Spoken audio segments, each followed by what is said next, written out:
Good afternoon. I'm Mike Hansen, Senior Fellow in the Brown Center on Education Policy here at the Brookings Institution. Thank you for joining this afternoon on Brookings' event on supporting and expanding the K-12 STEM teacher pipeline. In the wake of the pandemic, the supply of teachers into U.S. schools has emerged as a critical vulnerability, hampering schools' ability to offer quality instruction and support learning recovery efforts. K-12 teaching positions in science, technology, engineering, and math, which we're referring to as STEM subjects, they continue to account for a disproportionate share of hard-to-staff positions, with national trend lines showing a quickly shrinking supply of newly certified teachers in these fields over the past decade. The weak supply of teachers coincides with high expected growth in STEM fields and increasing demand for more STEM instruction to prepare students for 21st century occupations. What can state and local policymakers be doing to support this critical section of the teacher workforce? And what can school leaders do to navigate these competing pressures? Today, I'm joined by four panelists with a variety of perspectives on the STEM teacher pipeline. They are Ann Cavallo. Ann Cavallo is a distinguished research professor of science education at the University of Texas, Arlington, and she has led one of the largest and longest running Robert Noyce STEM teacher scholarship programs in the country. She is also a former middle and high school teacher herself. Next, we have Talia Milgram Elcott, who is the founder and executive director of Beyond 100K, a nonprofit organization that for over 10 years has focused on recruiting individuals to become STEM teachers in American public schools and transforming K-12 STEM education in the classroom. Next, we have Dr. Tuan Nguyen, an associate professor of educational leadership and policy analysis at the University of Missouri. Tuan has published many empirical studies on the public teacher workforce and was particularly active in documenting teacher shortages as they were emerging during the pandemic. And last, we have Iris R. Wagstaff, who is STEM Program Director at the American Association for the Advancement of Science, AAAS, where she oversees initiatives focused on broadening participation in STEM, especially for young adults in college or early career stages. She also has 20 years of experience leading K-12 STEM education efforts, including involvement on the NAEP Steering Committee for revamping science standards. We'll get to the panel discussion momentarily, but before I do, I must note a couple of things. First, I want to recognize that this event on strengthening the STEM teacher pipeline coincides with the celebration of Teacher Appreciation Week here in the United States. Teachers and other educators are the lifeblood of the American education system, and this week we honor their dedication, passion, and commitment to advancing the youngest generation. Make sure to thank a teacher in your life today. And to those teachers in the listening audience, thank you for your hard work, your heart, and the lasting impact that you make every day. Second, we welcome audience participation during the Q&A portion of the event. Those listening in the live audience, it can submit questions to the panelists by either sending an email to events, the word events, EVENTS, at brookings.edu. Again, that's events@brookings.edu, or by using the hashtag STEM Teacher Pipeline on social media. We'll be monitoring both of those channels during the event. And third, I want to acknowledge that funding from the National Science Foundation, specifically grant number 1950284, is supporting this webinar. This webinar is the first in an event series on STEM teachers and STEM education that we'll be conducting over the next few months. Please subscribe to the Brown Center newsletter for announcements about dates and times for upcoming events in this series. Now let's go ahead and jump to the discussion. I'm going to give my first question to Tuan. Tuan, you've done a lot of research on teacher shortages in the U.S., and it'll be useful to have you set the table for us for this discussion. What is known about the current state of the STEM teacher pipeline and students' access to quality STEM teachers? First, thank you, Mike, and Brookings Institution for hosting this. I think it's a very important discussion. So in terms of teacher shortages, or some refer to as the teaching, staffing challenges, what we're seeing is a lot of teacher vacancy and underqualification across the United States, up to 400,000 underqualified teachers teaching in our school. And what we know from a lot of work is that the teacher labor market is a localized market. It varies so much by the state, by your district, by your school, and then in particular by subject area. Like for instance, STEM education or STEM teachings is almost always a shortage area. What we're seeing in conjunction with all these increase in teacher vacancy and the qualification is that STEM teacher production has dropped significantly over the last 10 to 15 years. In the early 2010, we used to produce around 33,000 STEM teachers every year annually. But by 2022, 2021, that has dropped by a third. So now we're down to around 20,000 teachers every year that are being produced who can teach STEM classes. This is all against everything that we've been wanting to do with STEM education. We've been thinking that we need 10 more thousand teachers every year in order to meet the needs. But instead, what we're seeing is a precipitous decline here. The good news, a little bit of good news here is that some of these STEM teachers have better qualifications now than they did 20 years ago, right? So they have master's degree, they have graduate degree, and they have STEM qualification. But the most disconcerting thing is that the number of STEM teachers has just dropped significantly over the last 10 to 15 years. Thank you for helping to set the stage there, Tuan. And the next question is for you. In your role at a large teacher training institution in Texas, you're working to recruit individuals into STEM teaching and preparing them for the classroom. What do you see as some of the biggest challenges that you are seeing in recruitment? Right. So recruitment, one of the biggest challenges is negative perceptions about teaching and what teaching is, the social aspect of this. But according to a website, Get the Facts Out, it's a website by Colorado School of Mines, teachers in the U.S. rate their lives better than all other occupations, trailing only physicians. And science teachers report having high overall job satisfaction than other STEM professions. So there's a lot of myths about it. I think the negative perceptions is something that we can fix. We have to constantly talk up our profession. We have to elevate it and never disparage it in front of anyone, that we are proud to be teachers, we are proud to be STEM teachers, and we are training the next generation. There's perceptions about salary also that are in some cases unfounded, at least in Dallas-Fort Worth, where UT Arlington is located. Teachers start with a salary of $64,700 plus a $5,000 signing bonus if they're STEM, and they also can earn another $10,000 and to be an assistant coach. I'm thinking that's an amazing salary to start at for a 9-month position. Plus, there are lots of summer opportunities, such as the research experience for teacher program, the NSF sponsors. And when I was a teacher, I worked at Cornell University Research Lab. They needed a lab assistant. I'm there. So I got to do my science in the summers, and then be a teacher with the kids during the year and coach, and it's great. But I certainly did not, the salaries were not like that when I was teaching.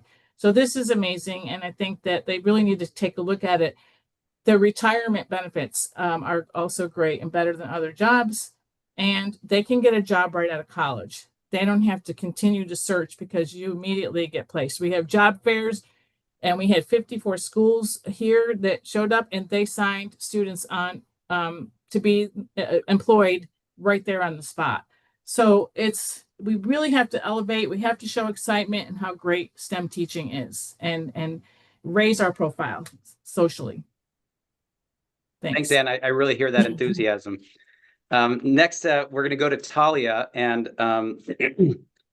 Talia, I think you may have something to say about the Get the Facts Out that Ann was just mentioning. But before we go to that, Beyond 100K has a proud history of promoting the STEM teacher pipeline. And specifically, I know that you've developed a unique perspective on the role of STEM teachers as what you call keystone species in schools. Can you tell us a little bit about what you mean by that and how you've come to that view, and maybe tell us a little bit more about what Beyond 100K has done and is doing? Sure thing. It's great to be here with all of you. So Beyond 100K is a national network of now more than 200 organizations that are committing to end the STEM teacher shortage with equity, with representation, and with belonging. And that belonging focus comes directly from young people. As you're coming out of the pandemic, we invited young people from age 12 to almost 30 to share any stories that they had, any experiences they had about STEM from anywhere from pre-K to 12. More than 600 young people responded with their stories. And what we heard in 94% of them was something that coded to belonging or not belonging. And what we found is the correlation between a student experiencing belonging and persevering in STEM was super strong. And the converse was also true. When students did not experience belonging, they rarely persisted. Then when we reviewed those stories of belonging to understand who was creating or what was creating the belonging, looking at materials, curriculum, out of school time, what was on the boards, their parents, the number one factor that created belonging was teachers. By a 2-to-1 ratio, so by order of magnitude. And when students felt like they belonged, when they had a pivot from non-belonging to belonging, more often than anything else, it was teachers who did that. And so we look to ecology. In ecology, keystone species are the ones that keep the entire ecosystem in balance. I'm seeing Iris nodding. I think we have many scientists among us here who know this. So keystone species keep the ecosystem in balance. And what we said is, in an ecosystem of belonging, the teachers are the keystone species. In an ecosystem of belonging, teachers are the keystone species. If we can support teachers to create classrooms of belonging in their STEM classrooms, really focusing on those who have been most historically excluded from STEM, we can create the kinds of classrooms in which every student knows that they belong in STEM. They will succeed in STEM, and the students themselves are excited and curious about STEM. We don't have to create that for them. They're already there. They want to solve problems. They want to use technology. They want to build amazing things. We have to create the conditions and support the teachers to create the conditions so that those students can go on and fulfill those ambitions. You asked me a little bit about Beyond 100K, but we're that hub that organizes those organizations. So 200 plus organizations committing to this STEM teacher shortage. We're behind the scenes supporting them to learn from each other, to collaborate, and to innovate together where there are novel problems to be solved. Thanks, Talia. Next, we're going to go to Iris. Iris, in your current role at AAAS, you focus on advancing STEM education at the higher education level, but you also have a deep history with K-12 STEM education. Can you help connect the dots on STEM education across both secondary and higher ed, and tell us why STEM education warrants special policy focus? Sure. Thanks, Mike, and thanks to the rest of the Brookings team for inviting me to speak and having this opportunity to engage with these panelists.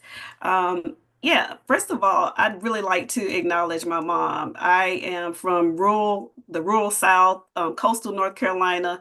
My mom was a divorced single parent raising me and my older brother on her own. She made $20,000 a year. And without her advocacy, without having any type of training, I am where I am today. So I always like to honor the memory of my mom, first of all. I've spent the last 30 years actually developing informal science programs, resourcing teachers and parents. While I am a research chemist and a STEM education researcher by training, I'm a community activist at heart. Science just happens to be my vehicle for advocacy. So that's what I've been doing for the last 30 years in the community, working directly with teachers and parents because of the challenges that I had growing up. I never saw or met a scientist, especially a Black scientist, but because of my mom's advocacy, I became one. So I'd like to shout out teachers and parents while we're on this topic. So part of one of my roles on the NAEP steering panel is we were charged and have been charged with figuring out what is it that students need to know by 2028, and what is it that teachers need to know how to teach, and what are the resources that they need to teach effectively. So the focus and the challenges across education levels are different. At the K-12 level, especially at the elementary and middle school level, the focus is really awareness and introducing STEM concepts and STEM constructs. But the challenges, as we've heard already, are access to quality education, access to quality teaching, and that varies depending on where you are around the country. At the high school level, the focus is preparing for college. But again, there are access issues, lack of availability to advanced coursework, and also interesting students in STEM careers. If you're not taking Algebra 1 by the 8th grade, you're already not on track to be geared in a STEM profession. At the higher education level, the focus is career preparation. But again, some of the challenges include funding for education. And another challenge that we don't talk about enough that I experienced was hostile environments in these undergraduate and graduate STEM departments. And faculty tend to act as gatekeepers, and this results in very hostile climates, non-welcoming, non-encouraging environments for students once they get into these STEM majors. So even if we do all of the right things at the K-12 level, we're steering these students into, non-welcoming environments. So we have a lot of challenges that we face not only nationally, but globally. And in order for the U.S. to maintain its competitiveness in this global economy, we really have to engage all of our human capital, especially those like myself who have historically been disenfranchised from scientific pursuits. Thank you, Iris. And thanks for the shout out for the influential teachers in your life. I appreciate that. Next question, let's go to Tuan, and then I'll open it up for discussion among others. Salary seems like it's an obvious starting point for addressing teacher shortages, though maybe I sense a bit of some differences of opinion on this point, and mentioned some of those in her opening comments. But Tuan, based on your read of the research, how much does salary matter for the STEM teacher pipeline? I think it matters a lot. I think what we need to do is think about targeted salary bonuses and incentives. So across a number of studies, we're finding that STEM teachers and special education teachers, they want higher salaries in order to become those type of teachers, in order to stay, right? So I think trying to have flat across the board salary that's even for everybody, while it's a great in principle, it doesn't seem to be working across a number of states and districts. STEM teachers, they have more opportunities outside of teaching, outside of education. So I think we need to pay them more. So that I think incentivizing salary specifically for STEM teachers, and in many ways similarly for special education teachers, would be the way to go. But in some sense, even that is going to be a zero-sum question. States and districts who will increase salary for STEM teachers will undoubtedly see an increase in the number of STEM teachers that they hire, right? But the problem is, I think, that it's a bigger question than just STEM teachers. It's also about how we value education at this point in time. Right. So if you increase teacher salary in one state or one district, there are going to be people coming to it. But that means, though, there are going to be less teachers, STEM teachers, in other states and in nearby districts. That's just what's going to happen. So in order to address that bigger issue, I think we need to discuss about what teaching and what education mean to us as a society. I think we need to make the case where, $50,000 or even $60,000 is not out of the question as a starting salary for any teacher in the United States. Because in some states, it's still $30-something thousand, and teachers have to moonlight, have a second job, a third job to make ends meet. And that paints a terrible, terrible picture of what it means to be a teacher in this country. So yes, targeted incentives to get STEM and special ed teachers into the classroom, because we know that works. But there's this bigger question of, hey, how do we address how society sees education and importance of that arch larger context? Thank you. Anne, do you want to respond quickly? Yeah. Thank you. I'd love to follow up. I think that you're 100% because even in Texas, in the rural schools, the salary is nowhere near what it is in Dallas-Fort Worth area, right? So now the rural schools are suffering because they can't attract teachers, qualified teachers, to those places. We have places down on the border.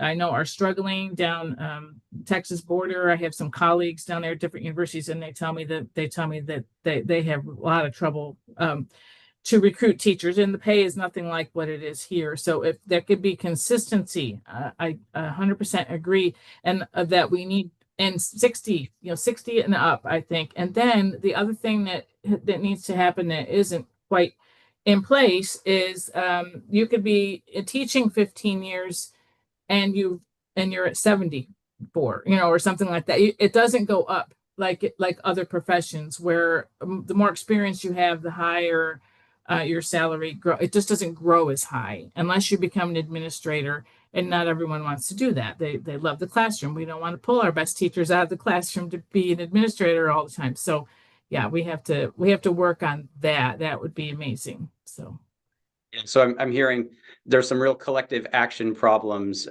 with trying to centralize these incentives and pay across districts. Talia, why don't you jump in here? Well, first, could not agree more about needing to raise the floor for salaries for all teachers. I wrote a piece last year for Forbes, a Teacher Appreciation Week. Why don't we give teachers not like a little handmade, card, but actually the thing that they really need, which is higher teacher salaries. And Teacher Salary Project is working on that, and they have seen some bills introduced in Congress. They have not passed, but they are out there.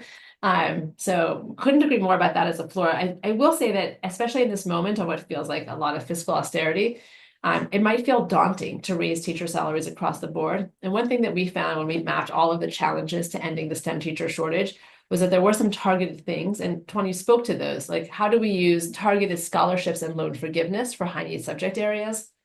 How do we think about overall compensation and the cost of preparation? So can we target and incentivize people to enter into STEM teacher preparation programs by reducing or perhaps even making that tuition free?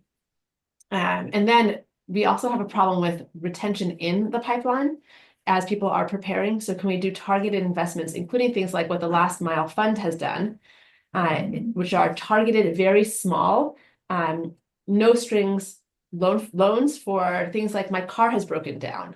My mother has a medical bill that I need to pay. Like the things that happen for students, especially working students, especially for some of their family to go to college students, that might interfere with their ability to finish that program. So what are the targeted methods for improving retention in the pipeline, for reducing the cost for our high need subject areas, and then for creating a greater overall compensation through loan forgiveness and scholarships and bonuses for our highest need areas? Great. Thank you, Talia. I do know that there are some opinions about keeping teachers engaged in their profession, and I want to come back to that. But before, I just want to let Iris have the chance to weigh in on this question about salaries and how important it is or not.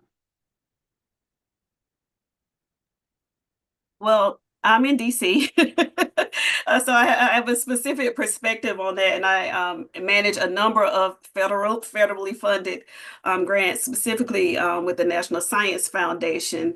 And my answer might have been different last year, but I actually agree.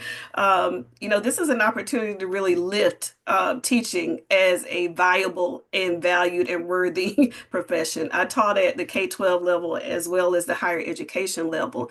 And I definitely think it's a viable career option, especially for those who are no longer interested in working in corporate America, who are at a career transition like I was late in life. I also think it's an opportunity for getting a second degree or credentialing funding. There are many teacher preparation programs that provide funding for your education in a teaching, in a teaching discipline. I'm from North Carolina, and we had the North Carolina Teaching Fellows program for decades. It was highly successful and a great model. The payback was agreeing to teach for a number of years. So as Ann said, we all aware of the low salary nationally for teachers, but in some pockets of the country, it's more than you would get in other jobs. So I think we have to really do the work to really lift teaching as as a profession.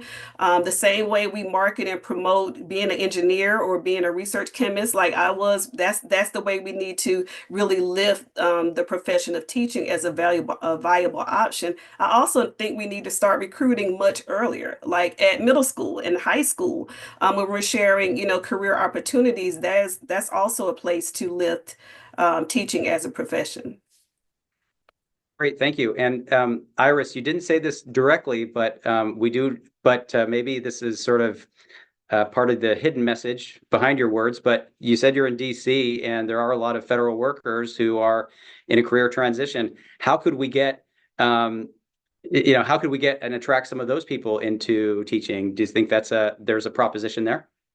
Absolutely. Career fairs, job fairs. One of the initiatives that I lead at the AAAS that's funded by the National Science Foundation is the Emerging Researchers National Conference in STEM, where I support 1,000 undergraduate and graduate student STEM researchers to come present their research. But they also participate in a number of professional development opportunities to learn about career opportunities, such as teaching and preparing for the STEM professorate.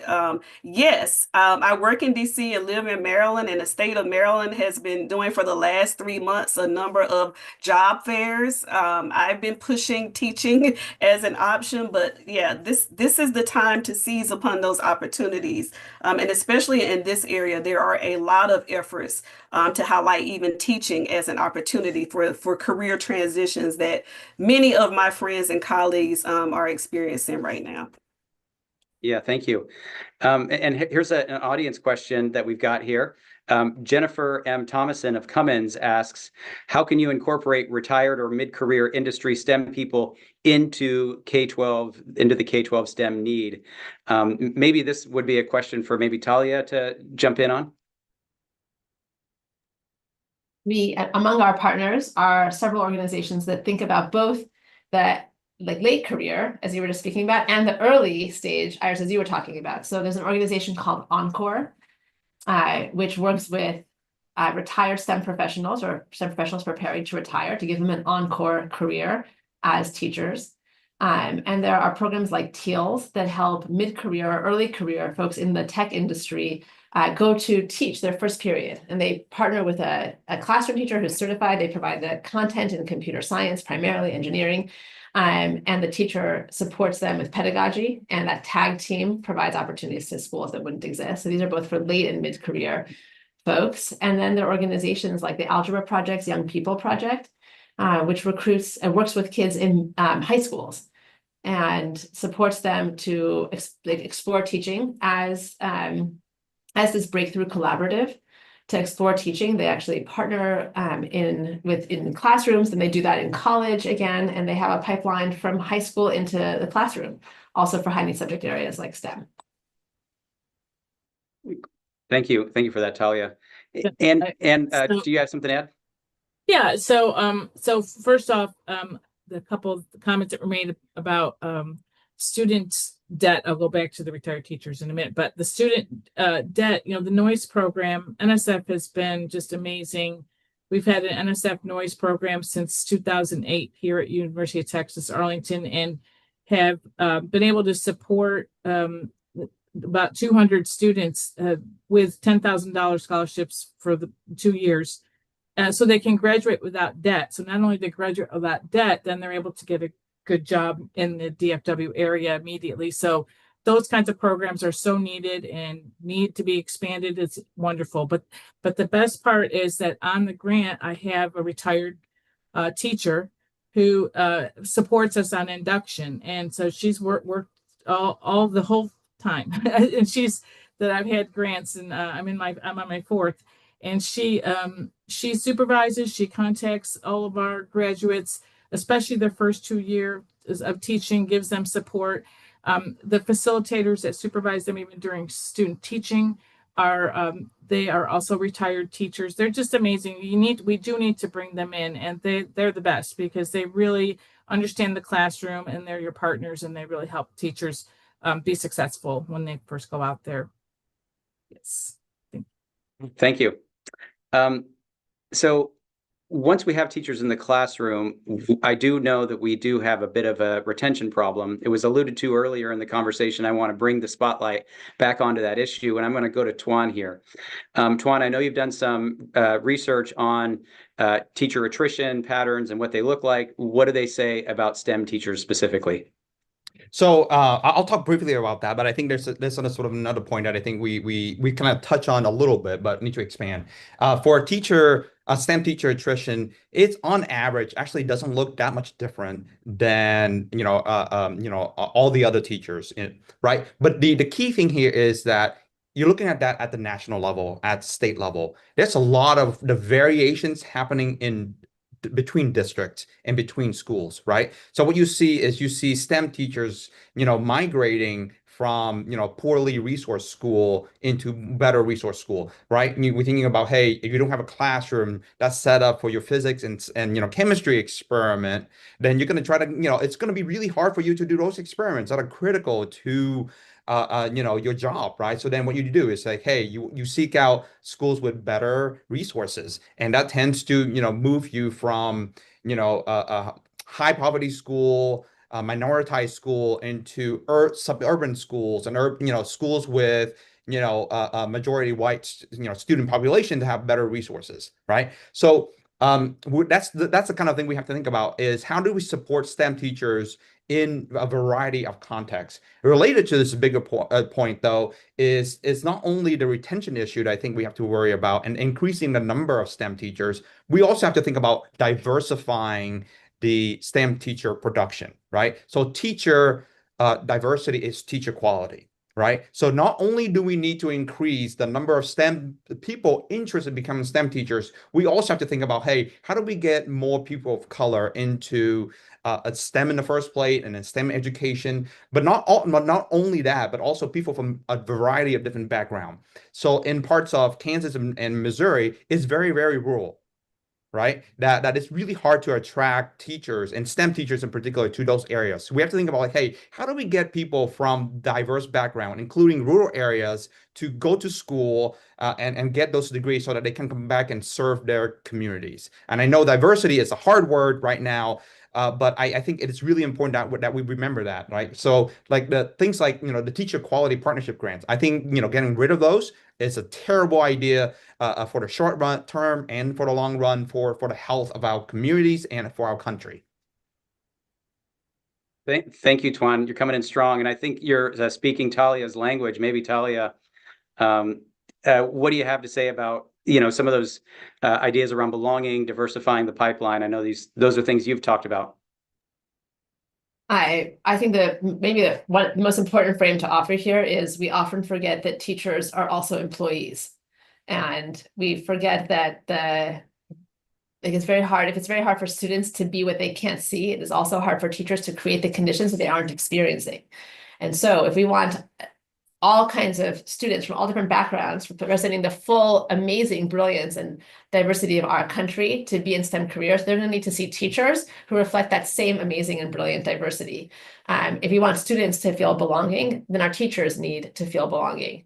And now if you think about many rural communities where you might be the only science teacher teaching all of the science in your high school, or one of only a few math teachers, your principal was a PE teacher or a history teacher and does not bring any expertise or partnership to you, that lack of belonging, that lack of support from your administrator, that lack of collaboration and colleagueship from your fellow teachers, like that is going to be a real impediment to your ability to support students to go on and have the skills, the opportunities, and ultimately take on the jobs that are the growing STEM sector jobs. And so if we can think about this holistically, exactly the way that Tuan was talking about, we actually can deliver an ecosystem in which teachers can thrive and they can create opportunities for their students to thrive.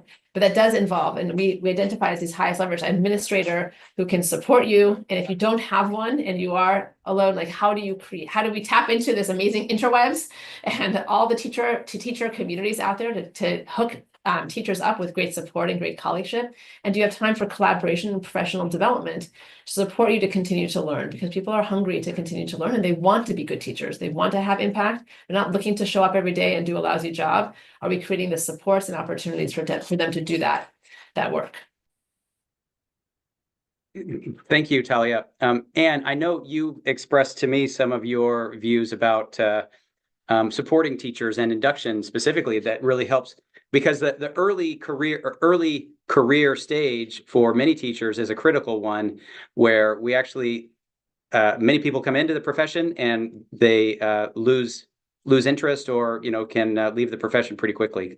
Tell us about what your ideas are there. Right. So it starts with preparation, and being that I'm also a You Teach co-director, You Teach Arlington is a program where they try out teaching as soon as they walk in the door, whether they're transfer or whether they're a freshman. They come in and we cast a wide net. We bring them in. They try out teaching right away.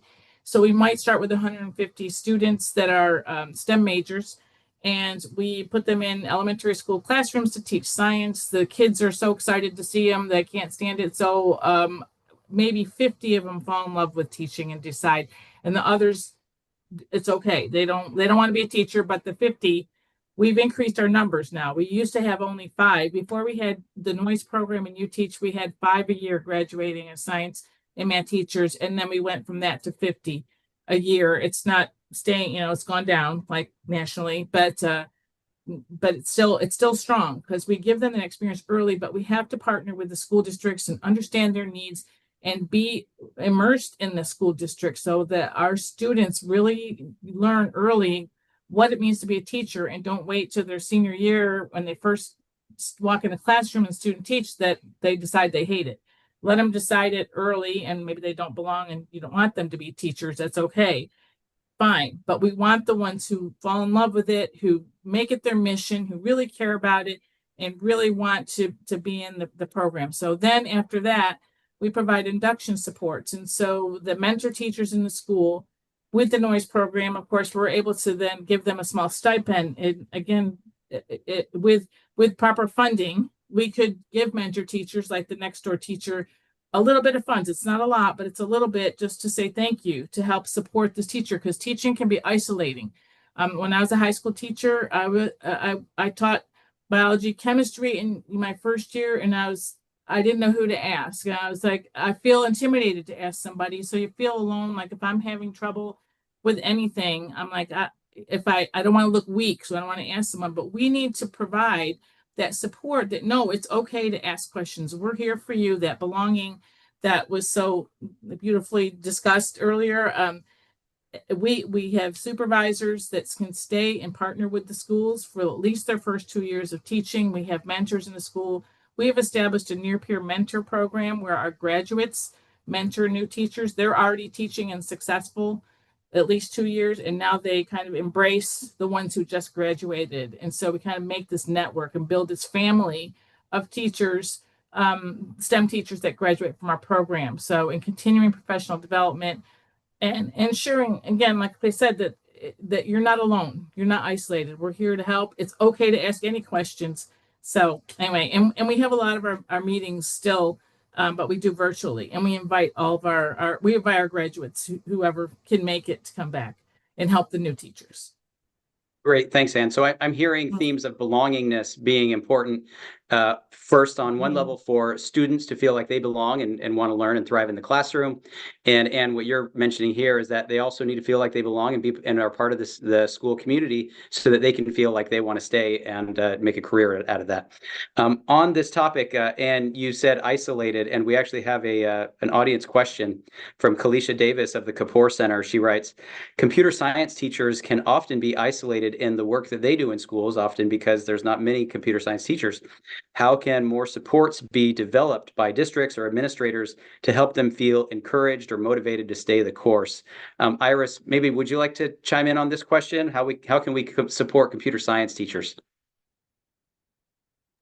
Sure, I think I'll speak more broadly, though. I mean, we know from the research, and it's mentioned that teachers have the biggest influence on whether or not students decide to go into a STEM field. And I would like to acknowledge my chemistry teacher, Mrs. Cheryl Austin.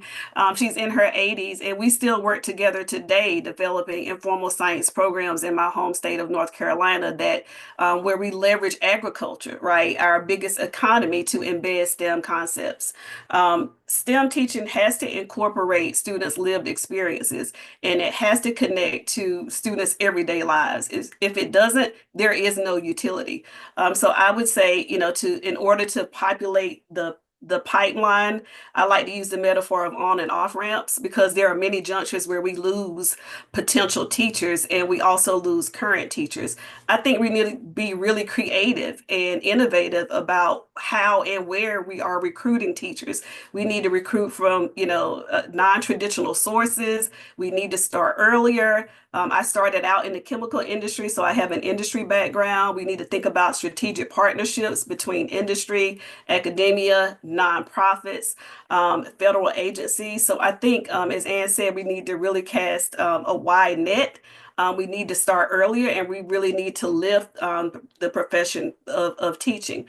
There are some other things that can be done to better support teachers as far as their self-efficacy, because teaching self-efficacy also has a direct correlation on the experience that the student has. So I think really a casting a wide net, and there are a combination of things that we could be doing. It's definitely a multi-pronged strategy, but there needs to be systemic change across all levels, and it really engaging all of our resources.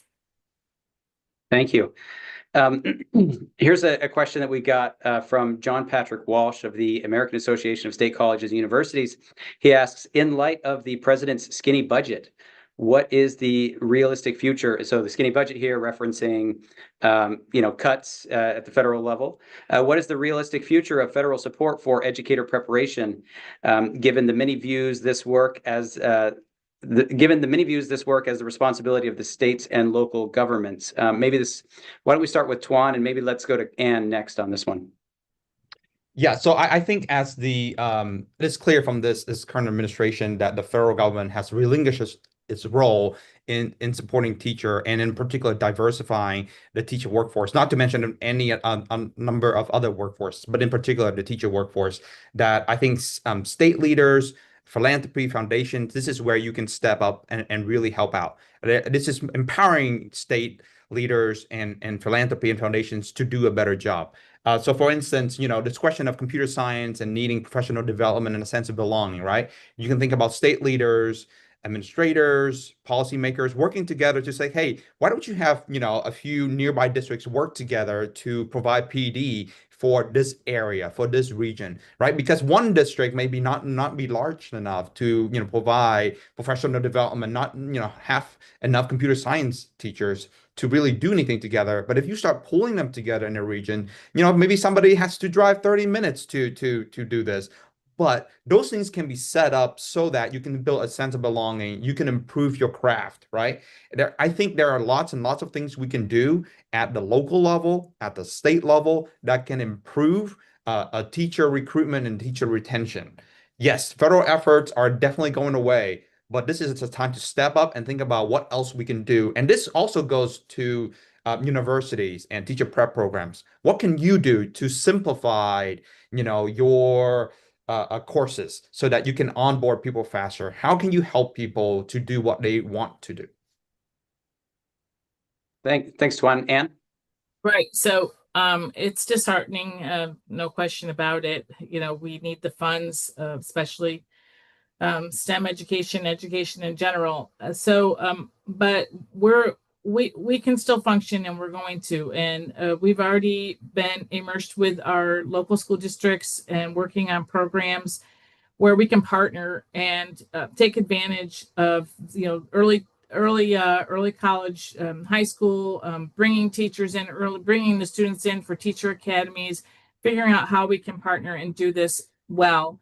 We also have foundations that support, as I think was mentioned, Tuan, about going to maybe industry and foundations. And we've already had some generous gifts from nearby foundations that have helped or helping our teachers get certified.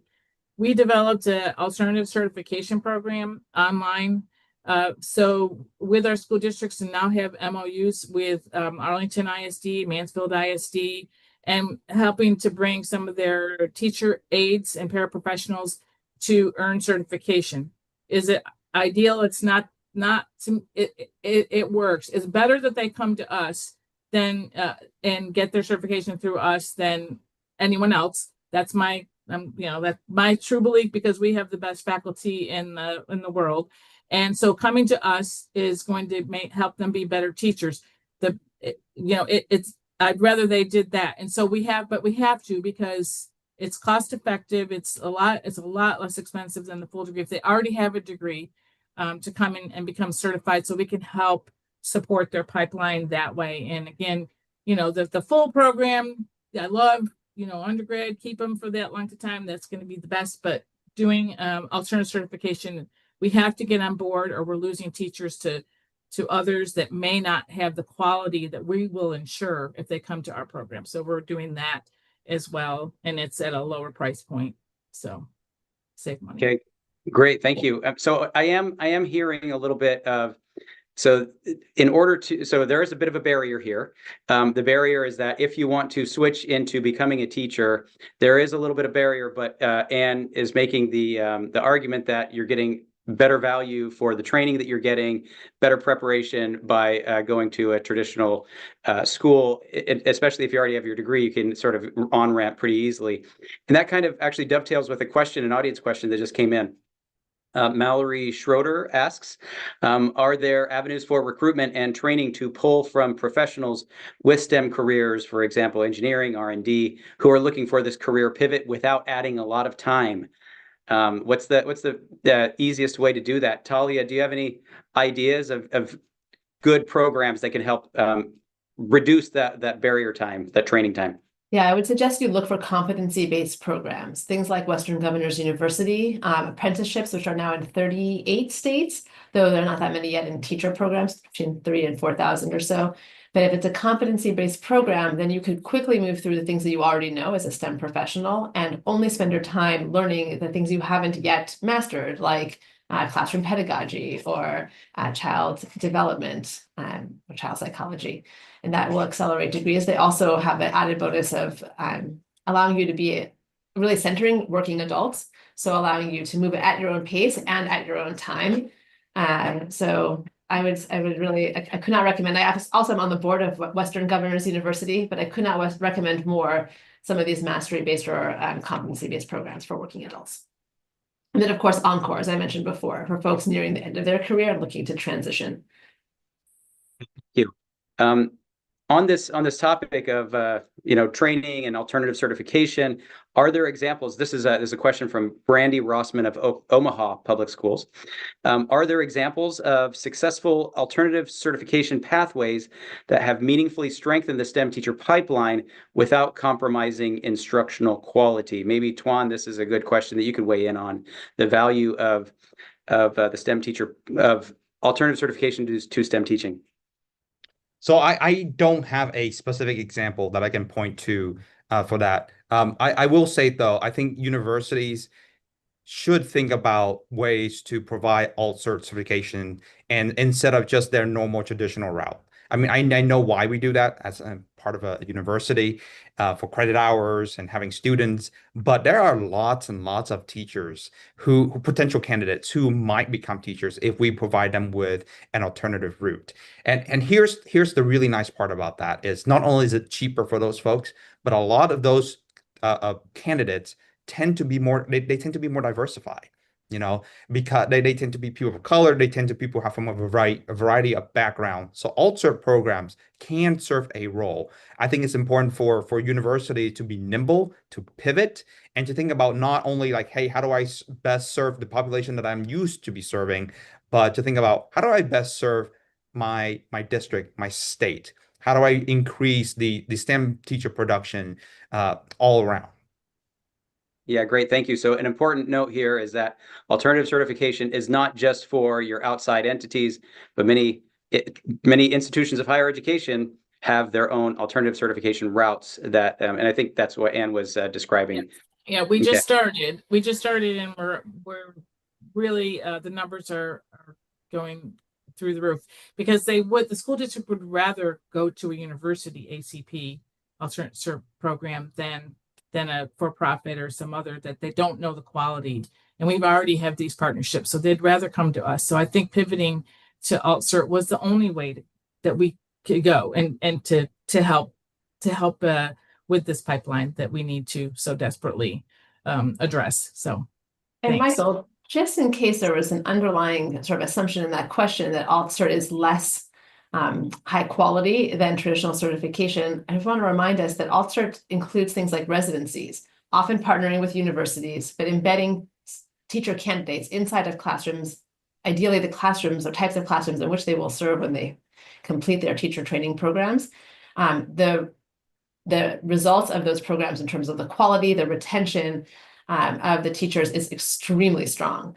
So I think it's really helpful not to think about these as in competition with each other, but instead as a portfolio of options that can respond in nimble ways, like Tuan was saying, to the needs of universities, the needs of students, the needs of communities, and the needs of schools. Yes, very, very helpful reminder. So alternative certification is a very broad umbrella of different routes. And as you said, great metaphor, a portfolio of ways to get people into the profession. Iris, I had a question for you here. Perfect. There it is.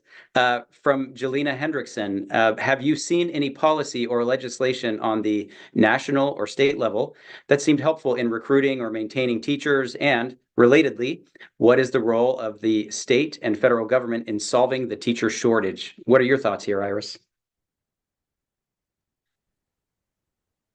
I think there's definitely national standards with related to like teacher instruction and guidelines for recruiting. But I would say the models that I would lift again are at the state level or like the regional level. Like I mentioned, the North Carolina Teaching Fellows Program. There are many programs that actually provide, and I would say if there are any STEM professionals who transition to education like I did, I would say the biggest value proposition is in addition to helping to train, the next generation of STEM professionals, is funding. It's funding for college and it's being able to get credentialed in a second area or another area for half the time or less time. So there are many, certification programs where you can just literally focus on teaching in that discipline and be credentialed in less than 2 years and finish with no debt or very little debt. So I would say, funding for college, funding for that additional certification, as well as being able to complete it in a shorter amount of time. So again, I would just say in general, any type of model that incorporates residency, training while you're working on that alternative certification and funding. There are many states, not just universities. I can't neglect community colleges. I taught nursing majors, chemistry at the community colleges, and many community colleges, especially those that have, over 100 plus, like North Carolina, have agreements with industry and other organizations that specifically support people interested in STEM teaching. So I would say general models include those, reduced timing to certification, funding, and some type of support, whether that's through strategic collaborations and partnerships, with I think we really need to rely on in these days. But those are the models that I would mention instead of a national model. Yeah, thanks. Tuan, this kind of harkens back to some of the things you said, where the teacher labor market is pretty localized. Is there really a federal role here? Should we be worried about the federal government kind of stepping back, or what should they be doing differently? I definitely think we should be worried about the role of the federal government stepping back when for better or for worse, right? Money matters in all aspects of life. So many things. When you take away money that's devoted to increase the number of teachers going into education, what that says is we don't think this is important. We are disincentivizing that, right? When the federal government does that, then states are going to follow in some ways. And this is where there's room for growth and there's opportunity here. But I think the federal government can set the stage of like, hey, this is what we as a society care about. So yes, I think the federal government, by doing with the cuts, and in particular with the teacher partnership grants and cuts to IES and CES, data collection, all of that, what it sets up is this picture of education may not matter all that much. Let it, we don't need to, put all our efforts in order to make this enterprise work. And I want to go back to one of the points that Iris and Anna both brought up, is that, like the ultrasification portfolio, this idea that like there are so many ways that we can serve our students and our teachers. And if universities and teacher prep programs aren't going to step up, then others will. So this I may get some pushback on this, but like I'm going to pick on Texas because that's where Ann is from, right? When you think about a place like like A+ Texas Teachers, right? This is a for-profit program where people are getting the degrees, but we have no idea how effective they are, whether or not they're actually going into teaching, right? And then when they get into teaching, how long do they stay? Preliminary evidence says they're not doing well. They're not staying. What that does is it creates this picture of, say, teaching is not that hard. Teaching is not a skill set that you need to build on. Anybody can become a teacher. It's not value. And the churn is only going to make it more difficult for state and districts to do their work. So I think this is a point where universities, teacher prep programs can work together, think about in creative ways, be pivot and nimble in order to meet the needs at the moment, because the federal government isn't doing it at this point. Thank you. And kind of on this question, just kind of piggybacking off of that, I have a question from Alexandra Sersel of the National Science Foundation.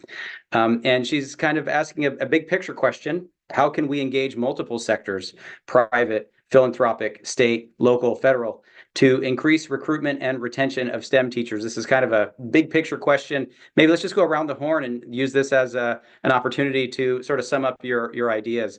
Let's start with Talia, and then we'll go to Iris and back to Tuan. I do think that big goals like this, whether that's ending the STEM teacher shortage or providing opportunities for every one of our students to close the gap between their wildest dreams and their realities, require all hands on deck. Every organization, every citizen, every individual, every sector has something to contribute. And there is no example of us achieving a big goal like this without everyone contributing.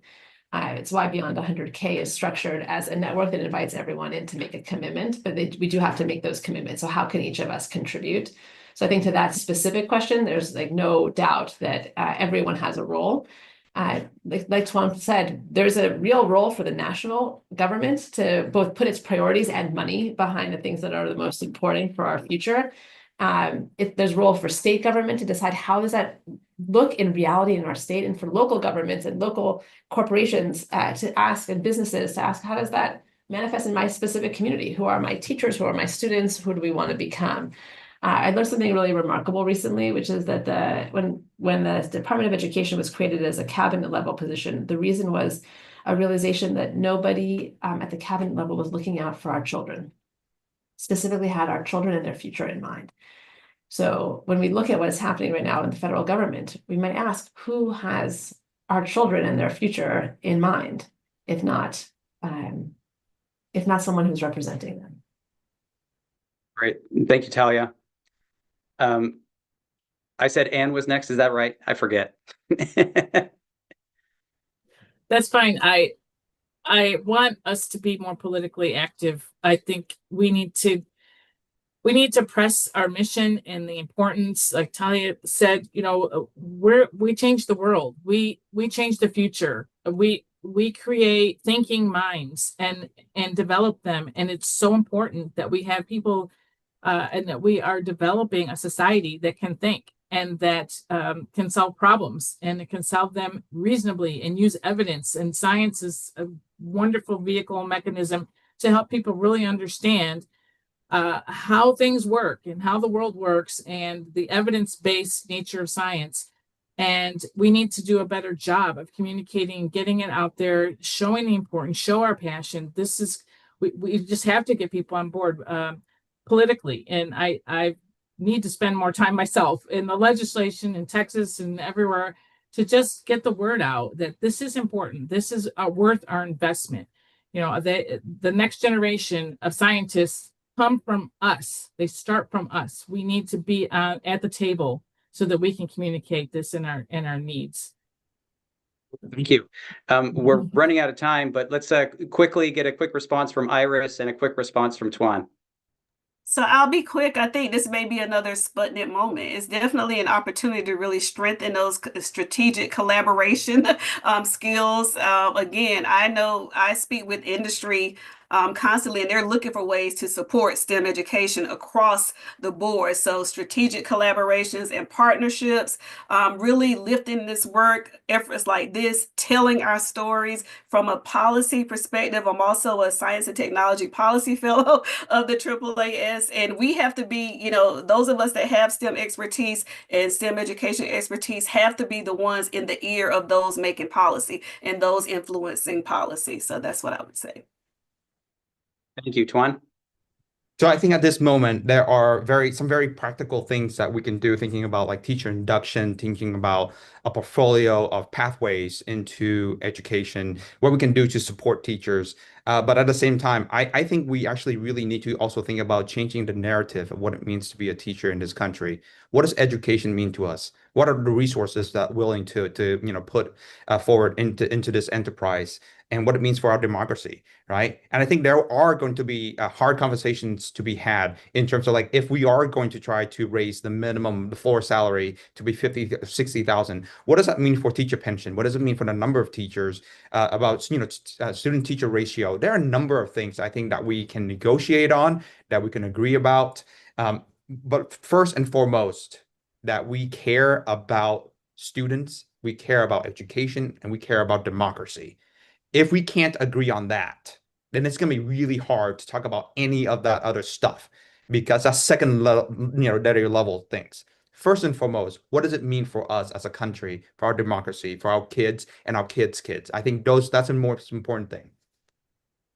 Thank you, Tuan. And thank you, everyone, for your participation here, your very thoughtful comments and your insights. I really appreciate it. And thank you to the listening audience for tuning in. And I also want to thank the Brookings team for the event support, including Chris Watson, Krista Lanning, Tara Molson, Nicholas Zerbino, Gabby Harris, and Jason James. Again, thanks for tuning in, and stay tuned for future events in the STEM Teacher Pipeline series. Thanks a lot.